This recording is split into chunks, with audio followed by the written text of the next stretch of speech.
Alright everybody, today we're using the Lisle compression leak detector kit, part number 75500 on this Cadillac North Star that he says it overheats on himself.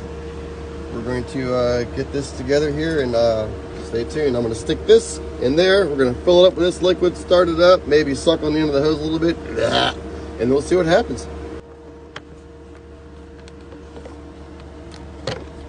This liquid changes colors in the presence. Just a tick too much, but it's okay. Changes colors in the presence of combustion air. It'll turn from a blue to a green, so stand by. Alright, so we're running.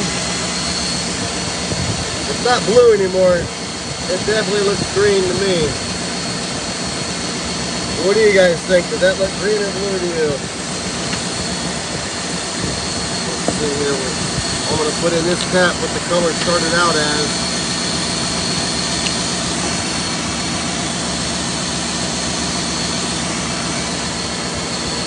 What do you think? Did it change from green to blue or blue to green? That looks like bad head gaskets to me. And it's smoking.